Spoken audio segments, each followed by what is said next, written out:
Hello everyone, मेरे YouTube channel legal concept में आप सभी लोगों का स्वागत है।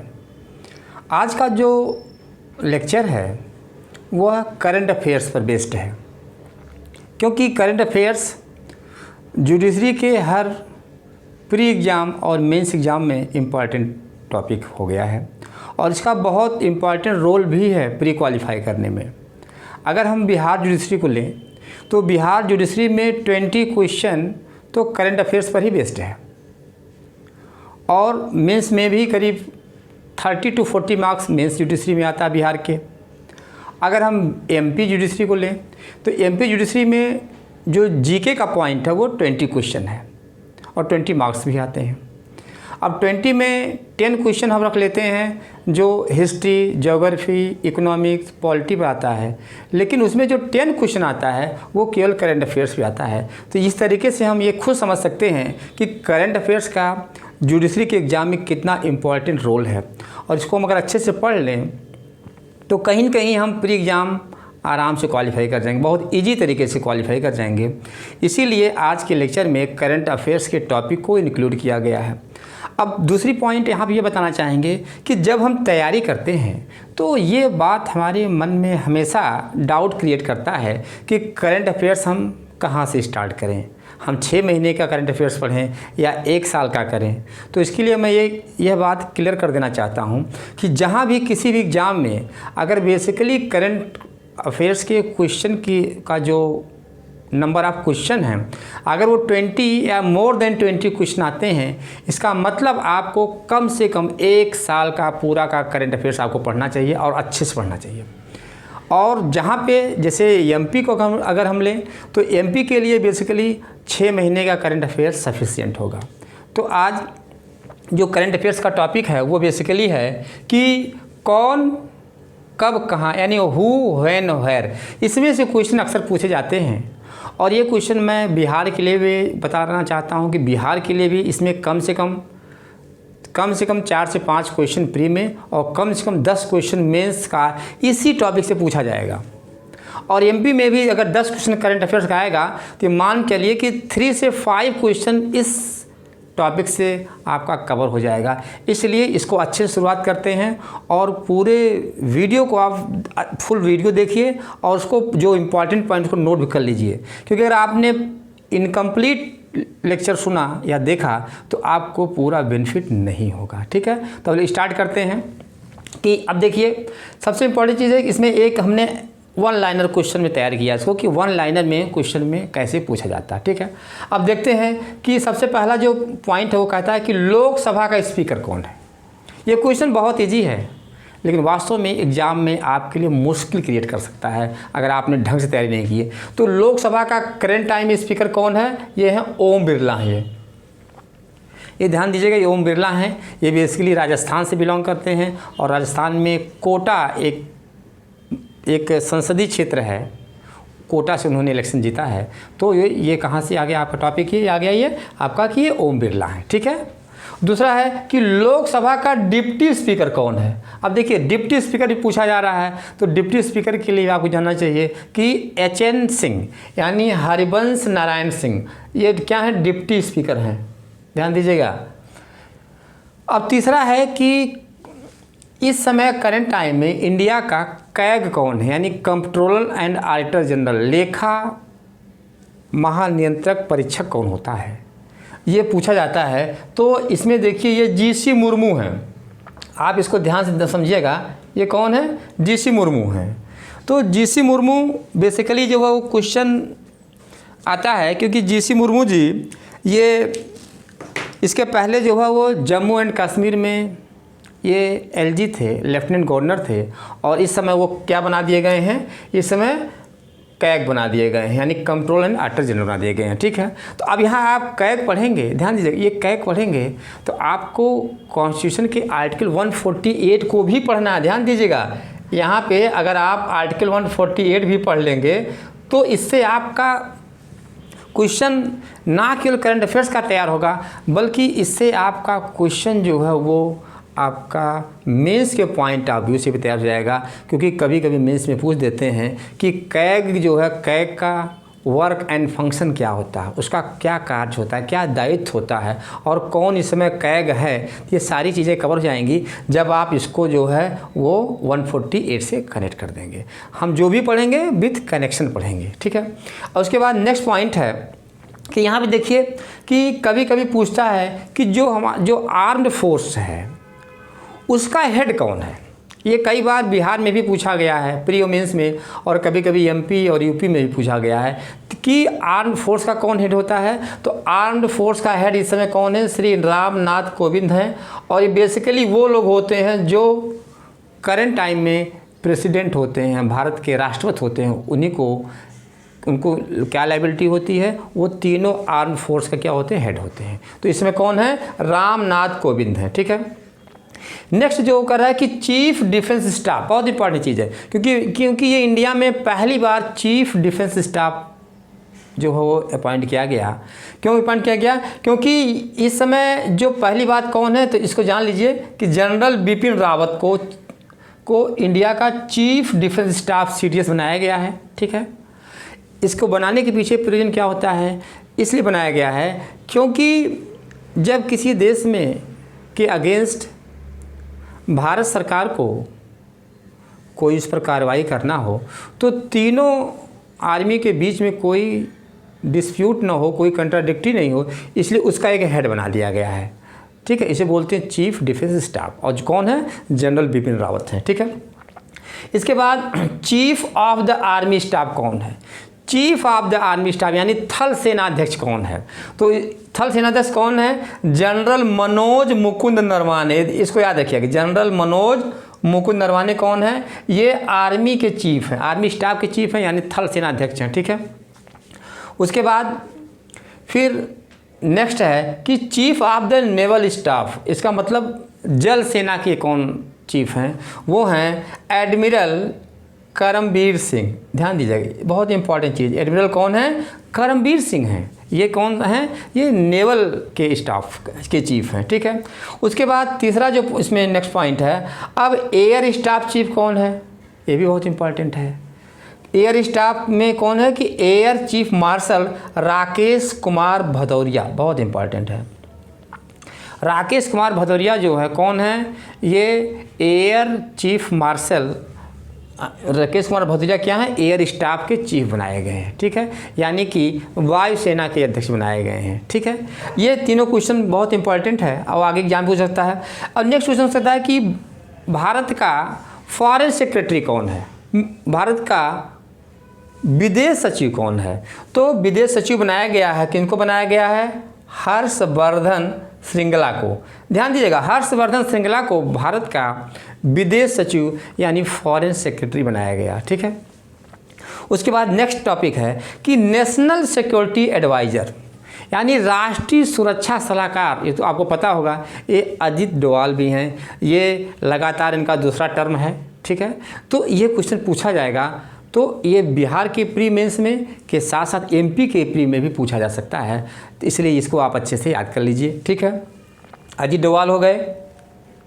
उसके बाद दिया कि चीफ विजिलेंस कमिश्नर यानी CBC कौन है, CBC का हेड कौन है, चीफ विजिलेंस कमिश्नर कौन है, तो ये हैं संजय कोठारी। याद रखिएगा इसको, संजय कोठारी को चीफ विजिलेंस कमिश्नर अपॉइंट किया गया है, ये हैं। उसके बाद है CBI का डायरेक्टर कौन है, आप देखेंगे क्योंकि इस पर ये क्वेश्चन बहुत इंपॉर्टेंट है, क्योंकि महाराष्ट्र में देखिए तीन जो है वो एजेंसीज जो वहाँ पे क्या कर रही हैं, इन्वेस्टिगेशन कर रही हैं, ED, NCB और CBI। तो इनको हेड को जानना जरूरी है क्योंकि ये क्वेश्चन आपके एग्जाम के लिए बहुत इंपॉर्टेंट है, इसको आप नेगलेक्ट नहीं कर सकते हैं। तो CBI का जो हेड है कौन है, जो डायरेक्टर है वो कौन है, ऋषि कुमार शुक्ला। याद रखिएगा, ये ऋषि कुमार शुक्ला जो हैं वो CBI के चीफ हैं, डायरेक्टर हैं। उसके बाद है कि चीफ इंफॉर्मेशन कमिश्नर, बहुत इंपॉर्टेंट है, चीफ मुख्य सूचना आयुक्त। चीफ इंफॉर्मेशन कमिश्नर कौन है, इस टाइम करंट टाइम में है, इनका नाम सुधीर भार्गव। याद रखिएगा नाम, सुधीर भार्गव को मुख्य सूचना आयुक्त चीफ इंफॉर्मेशन कमिश्नर बनाया गया है, ठीक है। उसके बाद एक एजेंसी है इंडिया की रॉ का मतलब क्या है कि रिसर्च एंड एनालिसिस विंग। ध्यान दीजिएगा, ये बिहार में ये अलग से ही पूछता है, 10 मार्क्स का पूछ देता है कि रॉ का फुल फॉर्म लिखिए और उसका कौन मेन हेड है, उसका क्या काम है। तो रिसर्च एनालिसिस विंग के कौन चीफ हैं, वो हैं समंत कुमार गोयल। इसको याद रखिएगा, समंत कुमार गोयल जो है वो क्या हैं, रॉ के चीफ हैं। ठीक है, तो इन टॉपिकों को आप बनाएंगे तो आपका प्री और मेंस बहुत इंपॉर्टेंट हो जाएगा। ठीक है, अब हम आगे आते हैं कि अब देखते हैं कि डायरेक्टर ऑफ एनआईए बहुत इंपॉर्टेंट है। डायरेक्टर ऑफ एनआईए, एनआईए क्या है आपको पता है, नेशनल इन्वेस्टिगेटिंग एजेंसी है। ठीक है, राष्ट्रीय अन्वेषण एजेंसी है। इसका जो डायरेक्टर कौन है, ये हैं योगेंद्र चंद्र मोदी। योगेंद्र चंद्र मोदी को एनआईए का डायरेक्टर बनाया गया है। और एनआईए क्या करते हैं आपको पता है कि जो भी आतंकवादी घटनाएं होती हैं या कोई भी इस तरह की घटनाएं होती हैं जो देश की सुरक्षा पर खतरा होता है, इसके विषय में एनआईए जो है उसको जांच करती है और उन तथ्यों का पता लगाती है। ठीक है, उसके बाद डायरेक्टर ऑफ ईडी, देखिए ईडी भी इसमें जांच कर रही है। ईडी क्या है, ये इन्फोर्समेंट डायरेक्टरेट होता है, प्रवर्तन निदेशालय होता है। इसके जो डायरेक्टर हैं कौन है, संजय कुमार मिश्रा। संजय कुमार मिश्रा कौन है, ईडी के चीफ हैं, डायरेक्टर हैं।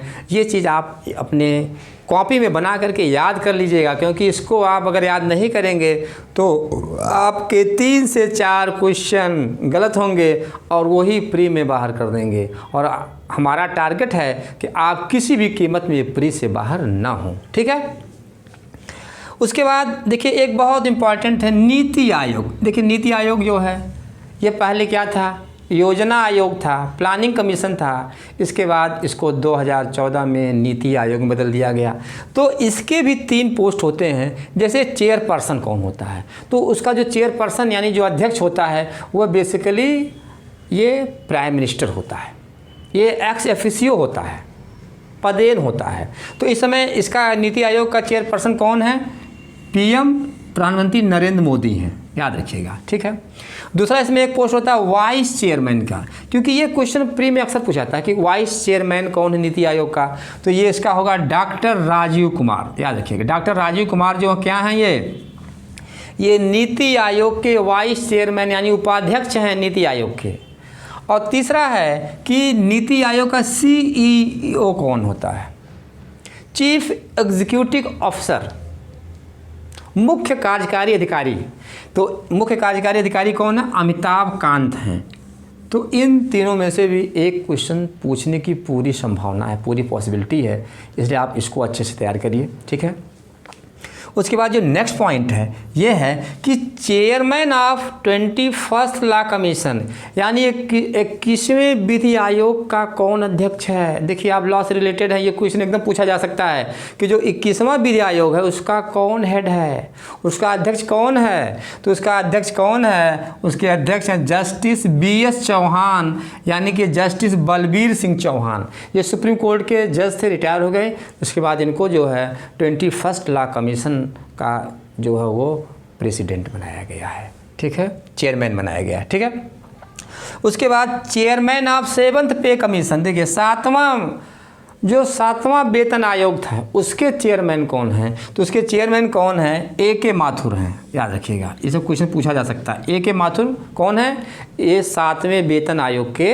अध्यक्ष हैं और उन्होंने सारे भारत के सारे अधिकारियों और कर्मचारियों के वेतन को क्या कर दिया है, बढ़ाने की संस्कृत किया है। ठीक है, उसके बाद chairman of 15th finance commission यानी कि 15वें वित्त आयोग के कौन अध्यक्ष, बहुत इंपॉर्टेंट जान लीजिएगा, ये बहुत भी पूछता है कि 15वें वित्त आयोग का अध्यक्ष कौन है, चेयरमैन कौन है, तो वो हैं NK सिंह हैं, ध्यान दीजिएगा। और जब आप इसको पढ़ेंगे तो आप यहाँ पे ध्यान दीजिएगा, आर्टिकल 280 जरूर पढ़ेंगे। यहाँ पे आर्टिकल 280 पढ़ लेंगे तो आपका ये जीके के साथ साथ आपके मेंस के लिए, बिहार मेंस के लिए भी अगर वित्त आयोग पे फाइनेंस कमीशन पे कोई शार्ट नोट्स लिखने का आ गया तो आपको यहाँ पे अच्छे से तैयार हो जाएगा। इसलिए ये तरीका है कि जब आप कोई चीज़ पढ़िए तो उसको किसी भी अगर कोई टॉपिक भारतीय संविधान से कनेक्टेड है, इंडियन कॉन्स्टिट्यूशन से कनेक्टेड, तो आप उसको अच्छे से कनेक्ट कर लेंगे, पढ़ लेंगे। ठीक है, तो कौन है? एन के सिंह है।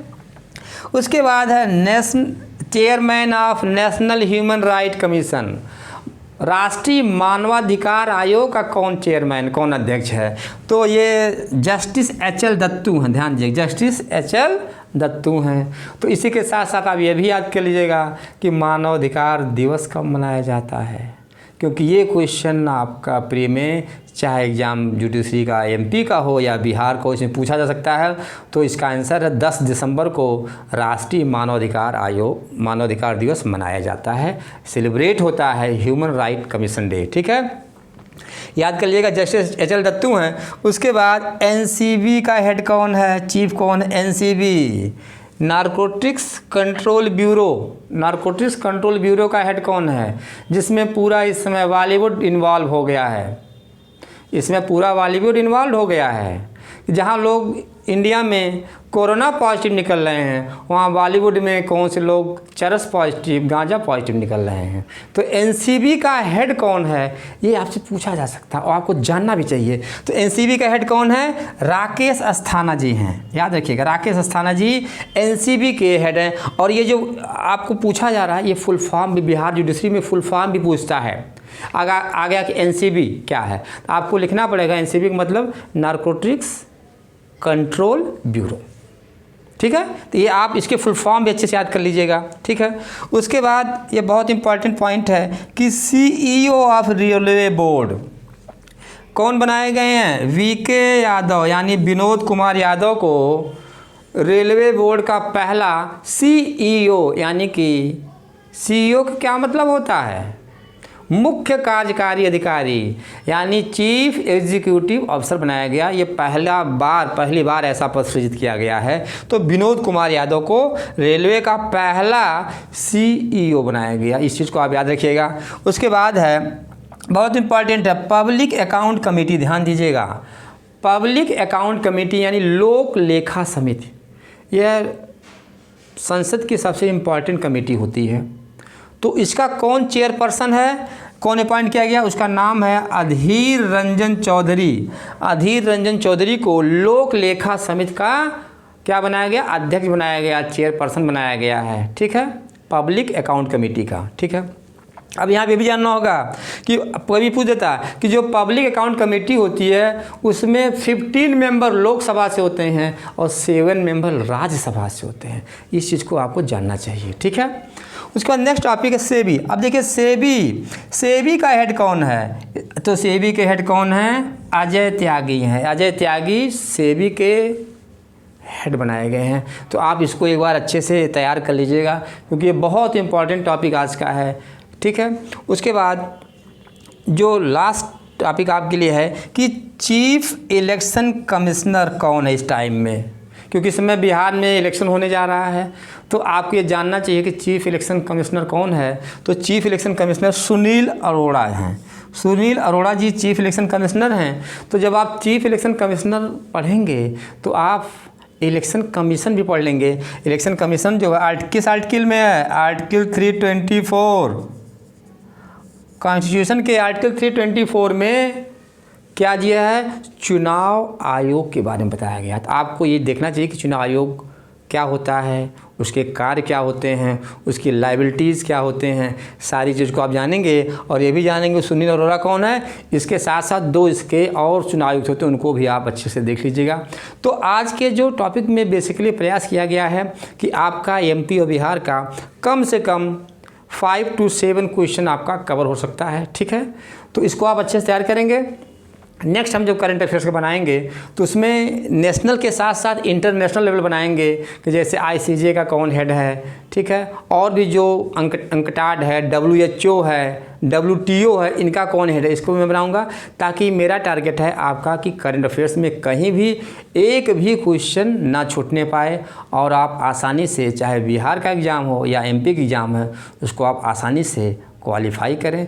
इसलिए इस लेक्चर को अच्छे से आप देखिए, सुनिए, और जो लोग नए हैं वो लोग मेरे इस चैनल को ज़रूर सब्सक्राइब करें, लाइक करें और कमेंट करें, ताकि मुझे और भी अच्छे लेक्चर बनाने के लिए पूरे तरीके से उत्साह मिल सके। Thank you.